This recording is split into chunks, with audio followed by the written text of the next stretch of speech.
All right, everybody. I'm gonna say welcome back, and welcome back to me. Welcome back, Chris. I feel like I've been gone for so long. It's been a long 2 weeks. It's been I missed you. I know you missed me. I won't make you say it, but I miss you, bud. Good to have you back. It's a why. lot of Thank fun. you. It's a lot. And don't if my fiance is listening, and she will be, because I told her she has to. But we had a good. It was fun. We had some fun with it. But this is where it's You at. guys are still together, which We survived. That's the crazy. It's like the equivalent of working with somebody that you live with or whatever. But yeah, it it went and it was just trials and tribulations. I mean, especially when it comes to topics. I mean, I you feel know, like saying careful right now. careful is very yeah. We'd be very careful. I have to be very careful right now.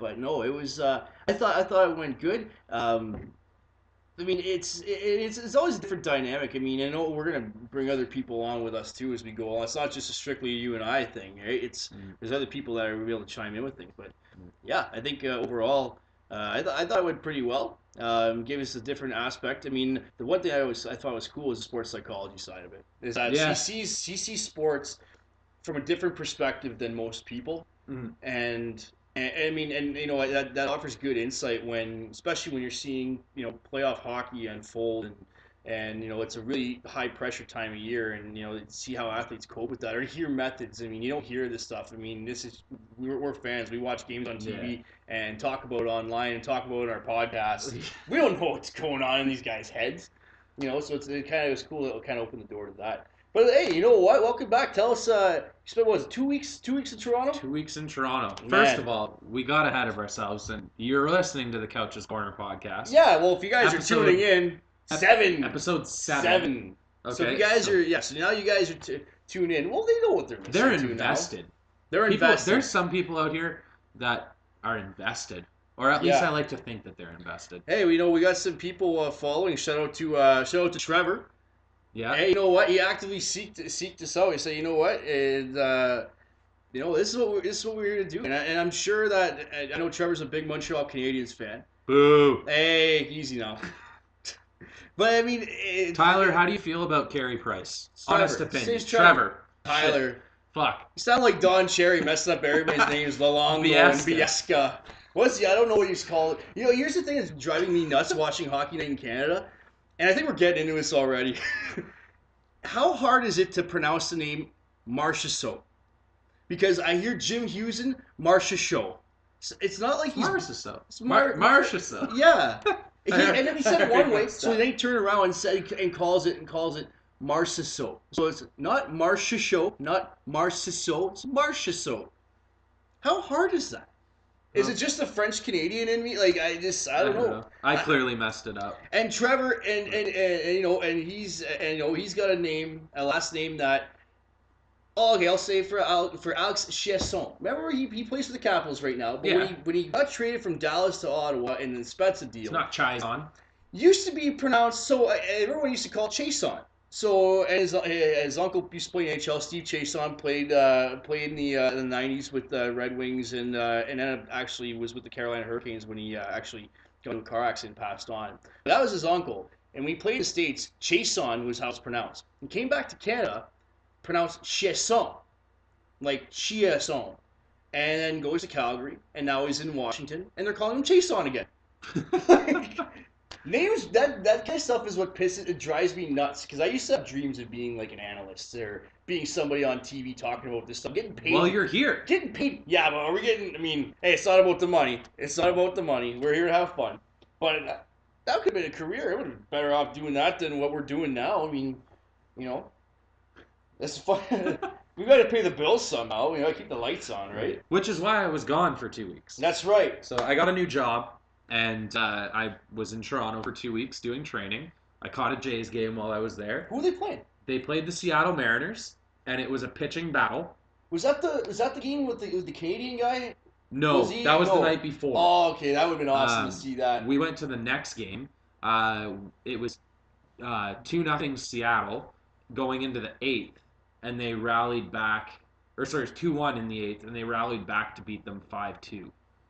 That's pretty good. So it That's was, and the place was electric. Like the place was insane when they started to win. But I gotta say, it was one of the more boring games at the beginning. Mm-hmm. But I love the baseball environment. So like the fact that like you can sit and have a conversation with somebody, and somebody's like you can actually hear them. You Yeah. can hear them talk. I got a foot long hot dog. I was pretty happy about that.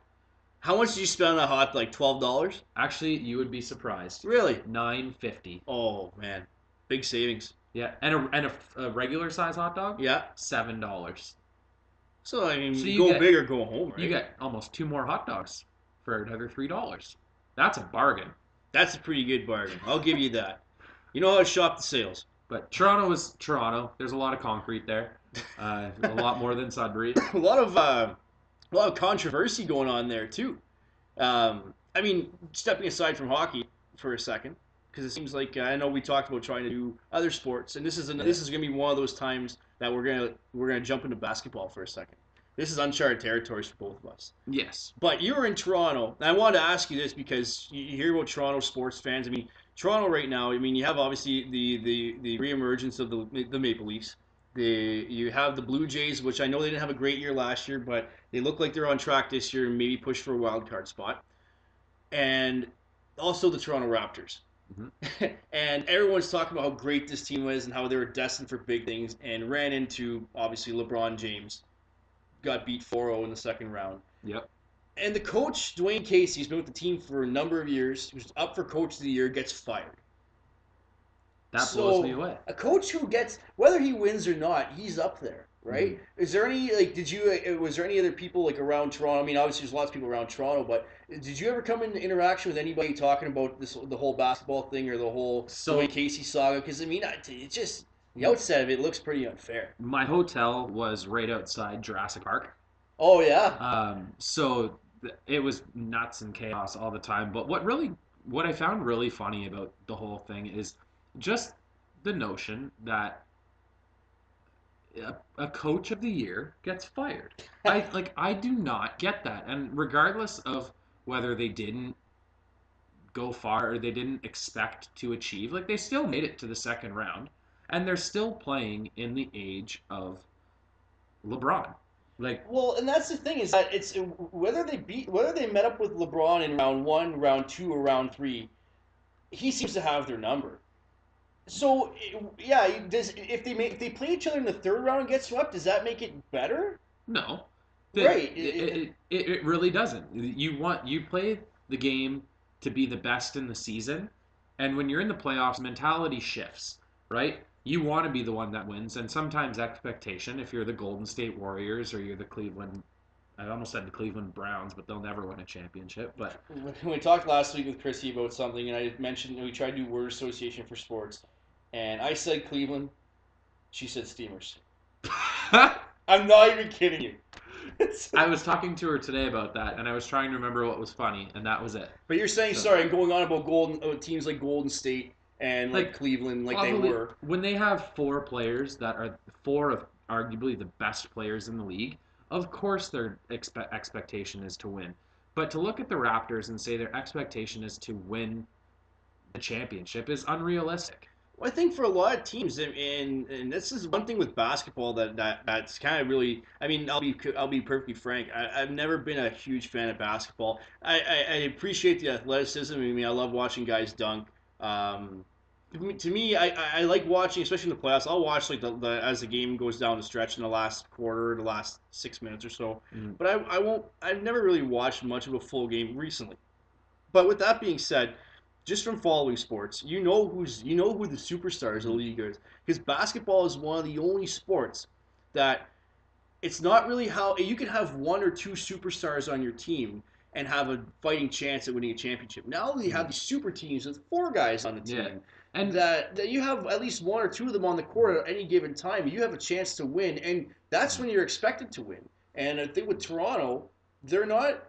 It's not that they played poor. I mean, yes, they don't get me wrong. They played poorly against the Cavs, but it's can you really pin that on the coach? Is that the coach's fault that his team showed up against the greatest player of this generation, if not all time, in the sport of basketball, and that's the guy who put him out? yeah, Is that really? I mean, you could argue LeBron James is who cost Dwayne that's Casey his job. so essentially they measured the success of the team off of being perfect. Yeah, And that's that's the unrealistic. expectation is, and we do that in hockey a lot of times as Canadians. Say it's gold or nothing. That's it. So I don't do this very often, but I'm going to call somebody out because I know somebody who is a massive Raptors fan. Okay, So call. We do shoutouts for our fans and call outs for our enemies. Dan, if you're listening, or I'm going to send this to you, I want to know how you feel about this. I want you to comment and tell me how you feel about this. So I'm not going to say your last name. That's up for you to reply or send me a text or whatever. But Dan, you're called out. You're put on. We'll drop last names if it's ever a good thing. Or if you Like let our us buddy know. Trevor. Yeah. But yeah, it's. I got buddies of mine that are big LeBron fans too, and I mean, there's no doubting his Call one of legacy. them out. Oh, my buddy Jordan. I don't know if he'll listen to this here. And again, I'm not gonna drop names, but I have no reason to do anything like that, really. But I mean, he even told me, and actually, ironically, we were talking about a Jays game. We went to one. I was actually at one with him last summer as part of a bachelor party, which was good times. But he's a big basketball fan, and even though I mean he's a LeBron fan, and LeBron's in his mind is the greatest. He's no different than what people would think of like Sidney Crosby, but Sidney Crosby's more polarizing in the sense where there's a lot of people who hate him just because he's Sidney Crosby. He's the best player in the world. Mm. And there's a lot of people who hate on LeBron too, but there's also a lot of people that hate on the Golden State Warriors. There's a lot of people that hate on the Houston Rockets just because of the superstars. Because it's not a matter of building your team or getting better. It's, hey, I'm going to go out and buy this new shiny toy and spend $100 million on it, and my toys be better than yours. And I think that's to the same effect why Vegas being so good pisses me off because it's the same thing. It shows the league that you can throw money at a problem Mm-hmm. or money at a source, not even a problem, a Yeah. source, and create a winning team. Mm-hmm. When you have teams like Arizona, Buffalo, and Florida and that struggle and struggle and struggle and struggle. Absolutely, but with Vegas, I think with when it comes to money with Vegas, so I see it a little differently. I mean, they put money out there to put a team into the league, and expansion fees dating back to the early to mid '90s, and to a lesser extent late '90s, early 2000s when the more of the southern teams came in. There's a misconception that an expansion team, everybody thinks an expansion team is supposed to be garbage. And to a degree, I feel that way. But when you spend $500 million, you're not putting a garbage AHL team. No one pays $500 million for an AHL team to flounder for a couple of years while they somewhat get better.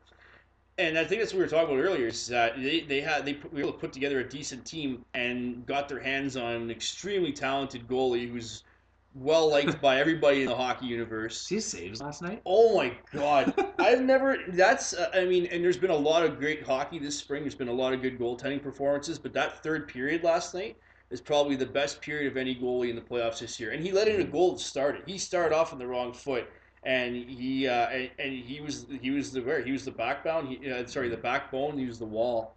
I'm He not was gonna. the guy. I'm not gonna lie. I like seeing Marc-Andre Fleury play well. How can you cheer against him? Like he's honestly he's one of my favorite goalies. And back when I was a kid, I idolized his yellow pads. I loved his yellow pads. If I was a goalie, I would have owned yellow pads. When I created hockey players in NHL, they had yellow pads. That I loved them. We'll get back to that in a second. And I Go love. on, yes. He's one of my favorite goalies. To pick a goalie in the NHL that I like more right now, I couldn't. He's been one of my favorite goalies since Patrick Roy retired. Are we talking from a skill standpoint, or like just his personality, or personality and skill? Yeah. I think he's an awesome goalie. Oh, there's no question. He has ups and downs like every other goalie, and I always love seeing the underdog prove the team that he left wrong. And that's maybe my that's favorite. the Patrick Roy fan in me. I like that too, and it's hard to do that with expansion because he knew, and it's been publicized. He knew before the playoffs last year that was the plan. It was one last ride, and then you know what? I'm amazed that it ended with a Stanley Cup, but we had one last ride. And he knew what was going on because the Penguins weren't going to trade. They weren't going to trade Matt Murray. They weren't going to leave him exposed for the expansion draft because he's a younger guy. He's a younger commodity. He's won 2 Stanley Cups as a rookie. That in itself is like one of the most mind blowing things. So as much as I like to say, yeah, it's nice to see Fleury stick it to them.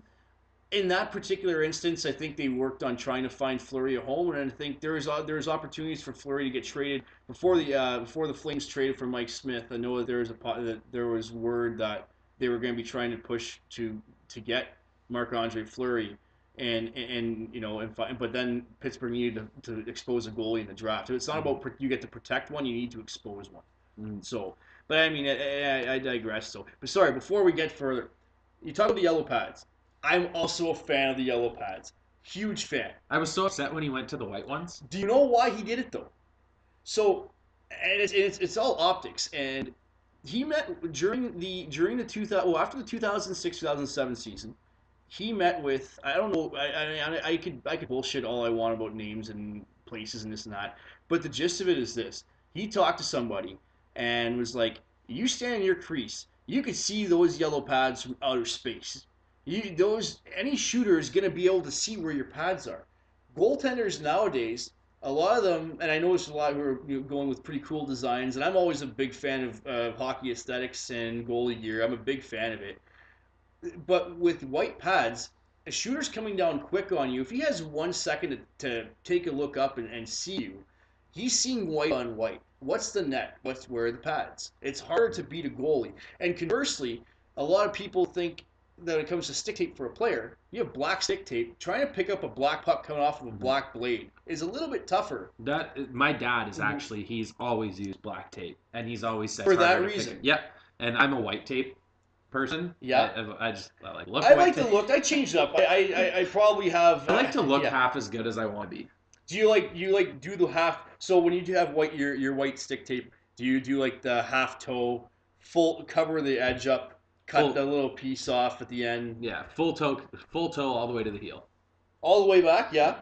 That's like a Thomas Plekanec's tape job. His almost goes up the shaft of the stick. Yeah, no. Right before it starts to like get smaller, that's where I stop. Yeah. I used to do mine up. I actually would when I was younger. I used to tape my blade, so I start from the toe all the way down to the heel. By the time I started going up the shaft, I started doing the Phil Kessel, the candy cane, all the way up to the top, and then I'd redo it. So the tape would not leave the stick once. I don't do that anymore. I don't got time for that. And plus, it's just for looks. You know what I mean? As a beer leaguer, are we really worried about going out and buying $200 sticks? Oh God, no. But I do. You probably do too. No, never. Really? The most expensive stick I've ever bought was $99. Wow. And I bought them on sale. They were CCMU pluses. Yep. And there was 3 left, and they were stopping making them. And I bought all 3 at the same time. And I broke the last one this year, 7 years later. Wow. That's actually pretty impressive. I think the most I've ever spent on sticks probably about $150. Vinny LeCavalier curve. Yeah, actually, I have one too. I have one of those U pluses as well. I don't know if I have the same one as you. A friend of mine at a local sporting goods store here in town. I won't say which one because I don't want to get anybody in trouble. But I walked into a store one day, and I know these guys very well. And hey, say, Boots here to buy a new stick. Hey, what? And then a guy goes up on the shelf. He's like, oh, these CCMs are on sale or blah blah. He's going on and on. And ultimately, he looks over at the guy that's running the place, who I also know as well. And he's saying, yeah, these sticks were on sale last week. We look at the sticker price. It's $260. And I'm just like, buddy, I'm not going to the NHL anymore. I gave up that dream a long time ago. So he yells out across the store. He's like, how much can we give this stick to Boots for? So it's $260 stick. Paid $140 out the door. Here we go. Whether or not that was a legit sale, I didn't do anything wrong. I'm just a customer. Don't ask, don't tell. But I just told everybody. But I left out a lot of details. Any defining details? Oh, I mean... Way to go, Steve. If I want to... Wouldn't you shit if his name actually was Steve and I just broke that to you? You just gave me a blank stare and I was like, his name's fucking No Steve. way. And I almost had a shit. Oh my God. But anyway. That's hilarious. But anyway, so as we move forward, this episode is not going to be nearly as long as our old ones, or our other ones. But I have a game. I created a game. I like playing games. You told me about this game, and you know what? Rather than being that kid on before Christmas and wants to know what he got, just lay it on me now, man. I'm open for it. So we're going to get our reference of the week. Ooh. We've been on the wrestling reference. Oh, yes. So I'm going to... Which the wrestling reference last week was Finally. Finally. For anybody who picked it up. It was The Rock. I didn't notice it until after I actually said it. I said, if you actually listen to the episode again, I said, I was talking about it, I said, finally. And then in my head, I paused just like The Rock would. Yeah. And then I could have told everybody I was just sitting on my couch at home. Well, the references happen organically. It's so funny because we they never genuinely do. We never actually plan out what reference we're going to make or what name we're going to name the episode. The only one that we've had a name for was the Miko Rant edition. Because we were pissed off that the Vegas Golden Knights were steamrolling through the NHL Stanley Cup playoffs, and of course we're ranting about that. So, but everything happens organically. So this one actually is coming to me right now. This is organic. This is organic as it gets. I was like, as I was thinking it, I was singing a song in my head, and it actually played into like right as like you were finishing up that sentence. Right. So it's a Five Finger Death Punch reference. I don't know if I'll get that. So it's called Over and Under It. Over and Under It. So that's the song, and that's what the game's called. Okay. It's called Over and Under. Over and under. So I'm under and over it all. So any Five Finger Death Punch fans, there you go. So right on. I'm not gonna lie, I only found out who they were like 2 years ago. Oh man, Zoltan's a beast. Yeah? Yeah. So is he, before we get into your game, someone was telling me that the new cover of Zombie. So who is any of the members from Five Finger Death Punch to the band Bad Wolves?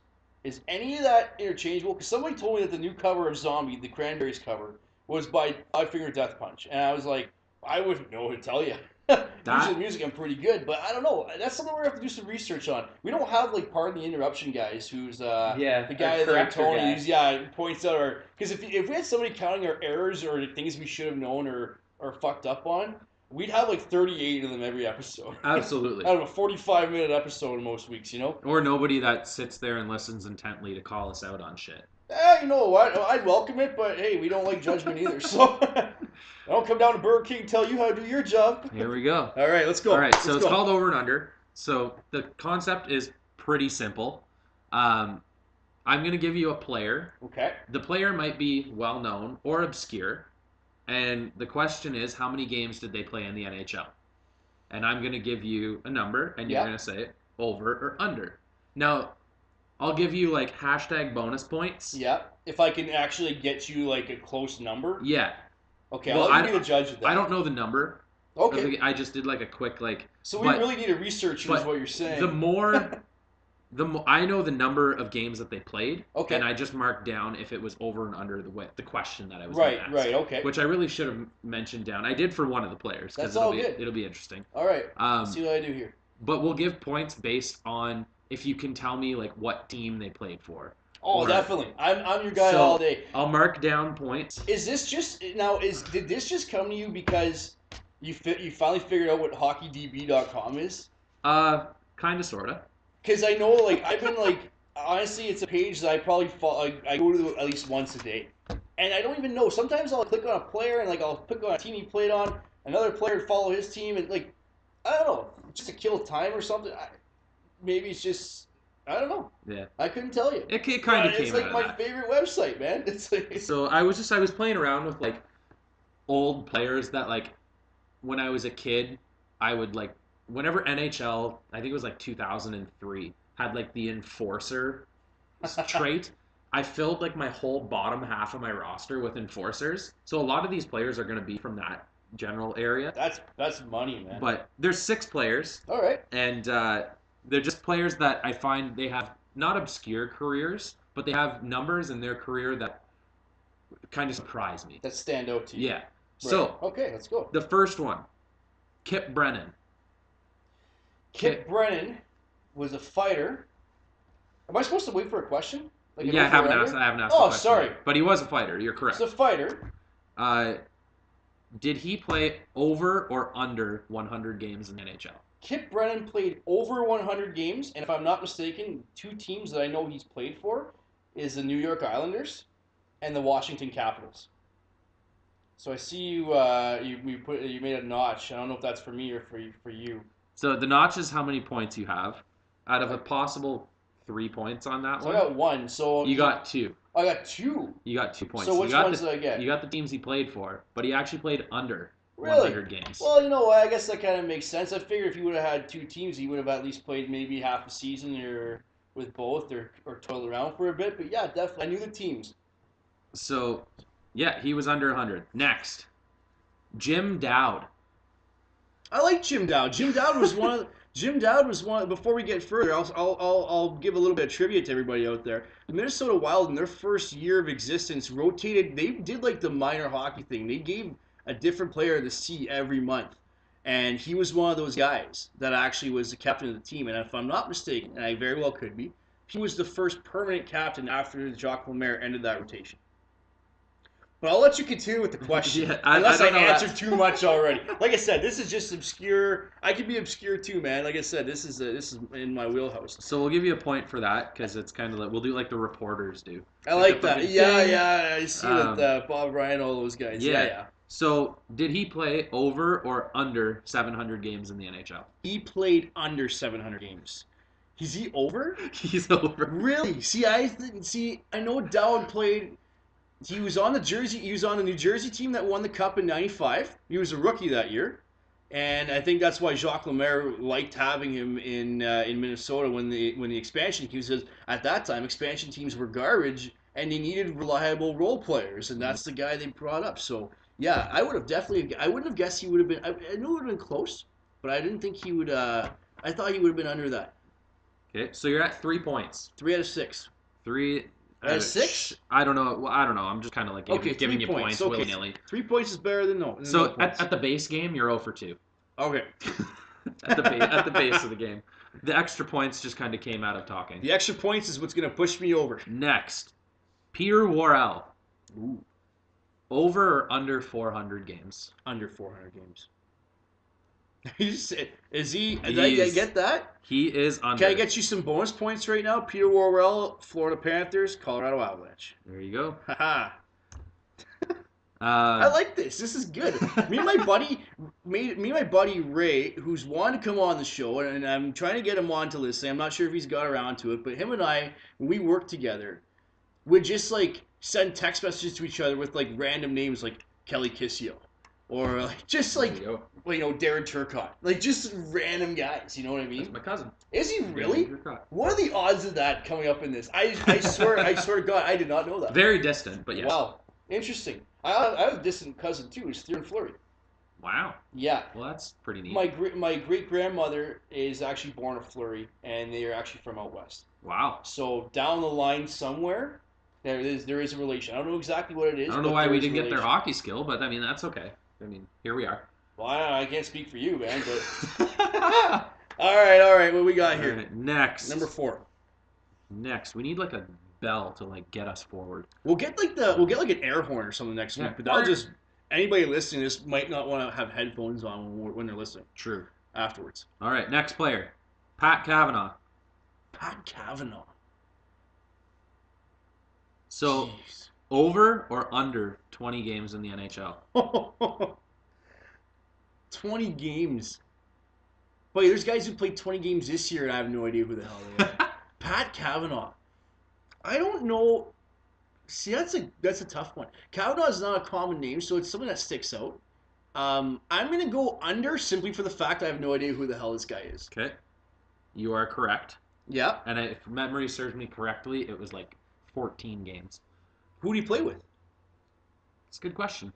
I don't know. We'll find out for next week. Maybe we'll touch back on this, or we'll just go to the next step next week. Google it while I swipe down my phone. There you go.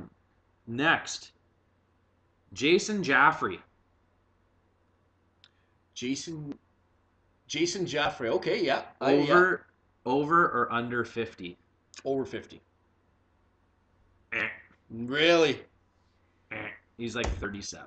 Really? He played That's not like a fact. Like Yeah. it's just he was No, under. 50. yeah, no, under 50. That's okay. That's all we need All to you know. fact checkers out there, simmer down. Hockey DB. We're right at the source, man. All right, up to some more known players. Okay. And your chance to get some extra points. Well, yeah, I mean, I got to catch up now. I gave away all my bonus teams earlier for Brennan and Worrell. If you can name every team that this player played for, I'll give you like 1,000 points. Okay. Okay. Matthew Lombardi. Matthew Lombardi. I'm going to give it a stab, and I'm going to try and go chronologically if I can, too. So Matthew Lombardi, Calgary Flames, Arizona Coyotes, Toronto Maple Leafs, New York Rangers, Nashville Predators. Or, sorry, take out the Rangers there. He made a comeback with the Rangers and ended up playing on their minor league team, if I'm not mistaken. And those are the 5 teams that he suited up for in the NHL. So who do we got? Calgary Flames. Yep, I know that's where he started because he was on the 014 that made the finals. Mm-hmm. Phoenix Coyotes. Yep. Nashville Predators. Yep. Toronto Maple Leafs. Mm-hmm. Back to the Coyotes. Okay. Really? And the Anaheim Ducks. No way. Why did I think he was with the Rangers? Did he ever play for the Hartford Wolfpack? Did he ever play in the minors with those guys? Nope. I could have swore that Lombardi ended up with the Rangers at one point, or they signed him and they terminated him on like a $125 unconditional. So I've always wondered this: when you see a player you go on TSN or go on Sportsnet or the store, and they say so and so has been waived for $125 for mutual contract termination. Basically, guys who want to just go find somewhere else to play. Mm-hmm. Like this year, I think that was Mark Streit leaving the Canadiens.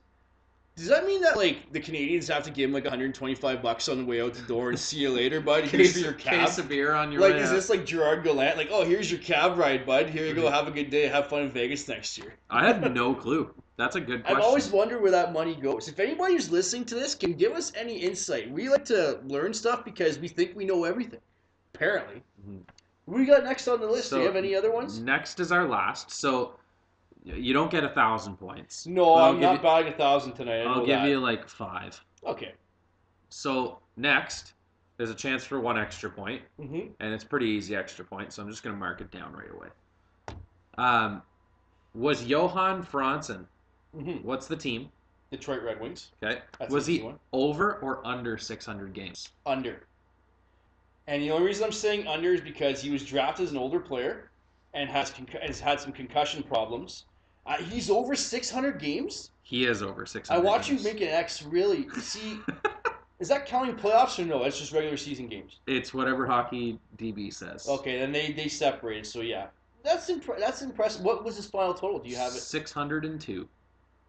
Come on. Are you kidding me right now? Yeah, see? Oh my god. 602. That's So, it. That's why I put that one there. But you know what? The reason I genuinely thought that was going to be under is strictly because he's had concussion problems. But man, I mean, he was one of the better power forwards in the league for about 3-4 years. Especially, I mean, you know that series against Colorado in 08 where they just beat the living shit out of them, and he averaged I think 2 or 3 goals a game over that 4-game series. Yeah. Like, Yeah, he was definitely not my favorite player in the league. no, not at all. Even he had a 4 or 5 goal game against the Sens a few years ago too, coming back after the Olympics, and just shelled Robin Lehner. Much like everybody does to Robin Lehner. But Yeah, but that's his defense now. I think Buffalo. If they get Rasmus Dahlin, and they already have Rasmus Ristolainen, and I'm a Zach Bogosian fan. You know, there's more to that team, and especially when it comes to defense, it's Phil Housley, one of the best defensemen ever to play hockey, maybe one of the best offensive defensemen if you want to get specific.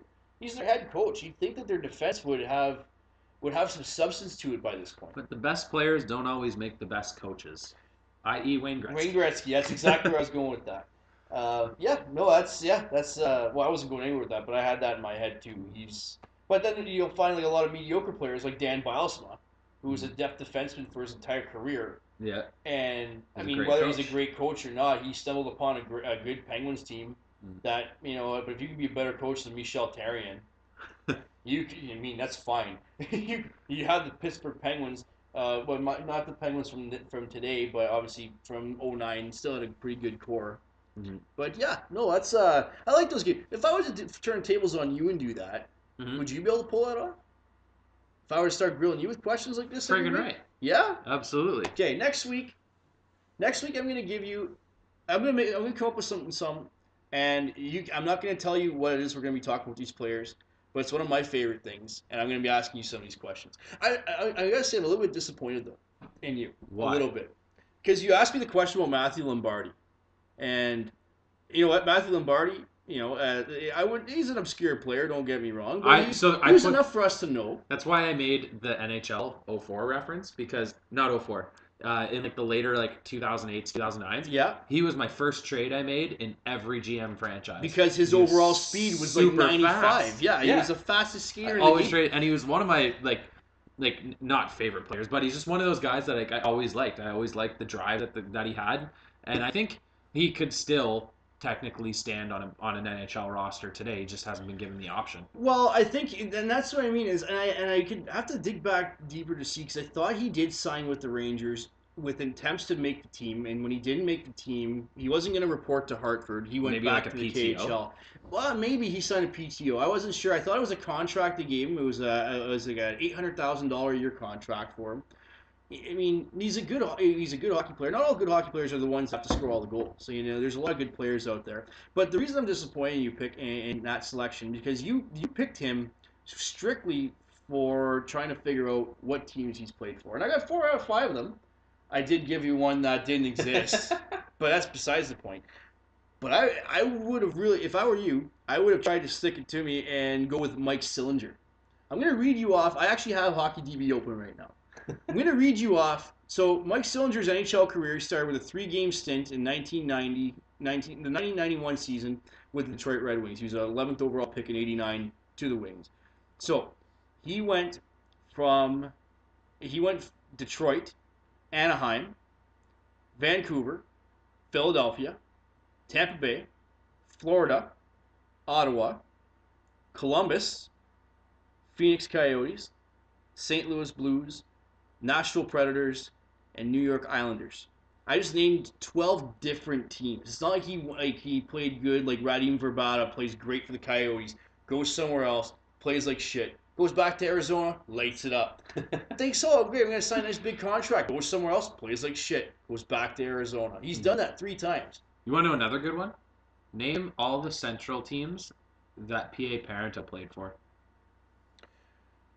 Isn't it in the Central? Well, there's the Nashville Predators. Yeah. Parento didn't play for the Jets. Played for Colorado. He played for Colorado. So we got Colorado, we got Nashville. He didn't play for the Hawks or the Wild. Did he not play for the Wild? P.A. Parento? Yeah. I don't think so. There's one division. I messed up, I guess. There's one division that P.A. Parento has played for like 4 teams in. That could very well be the Atlantic because he played for Toronto, played for Montreal. I don't know. You might be right. I'm not sure exactly what it is, but I mean, there's some players that don't leave their state, like Pat LaFontaine started his career with the New York Islanders, gets traded for Turgeon in the early '90s, goes to Buffalo, and then leaves Buffalo as a free agent and goes to the New York Rangers. So he played his entire NHL career, which was cut short in one state. So he didn't have to move. There's a lot of guys who don't want to uproot their family, and it makes sense. I mean, I know Thomas Plekanec and talking about him earlier, but I know the only reason the Canadians traded him to Toronto wasn't for the return they were getting. It was because they wanted to give a veteran guy who's done so much for Montreal, on and off the ice, a chance to win, whether or not it was with Toronto. I mean, I got my own opinions about that. I know you do too.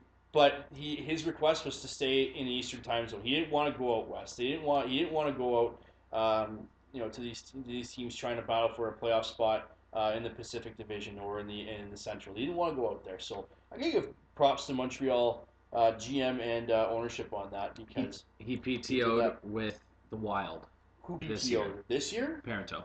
Okay, that's what Sorry. I'm saying. Yeah, so he must have tried out for them. And I don't know why. I've always thought he was a late bloomer. He came on board with the Islanders. He came on Tavares' wing. Seems like anybody who gets put in that spot, whether it's Parento or Kyle Okposo or Anders Lee, and you put anybody on his wing, you're gonna score 25, 30 goals. Mm-hmm. Not Josh Bailey. Well, Josh Bailey, yes, too. Don't get me wrong. Matt Molson is the big one. He's still being paid by Buffalo $5 million a season for another 2 years after the end of the season. Jesus. And I think he scored like 5 goals last year. That's insane. That's pretty bad. I'll score more than 5 goals, and you don't have to pay me nearly as much. There you go. So I'm going to ask you a bonus question now because we didn't get a chance to talk about this last week, just as we're wrapping up. And I'm not sure if we can really count this because the series are both underway. But I had Tampa beating the Caps in 6, and I had Winnipeg beating Vegas in 7. Now that we know the series is 2-1 Vegas, 2-1 Washington, what do you got? I mean, be as honest as we can here Mhm. about what your thoughts are. I'm so I think we've got Winnipeg game 7.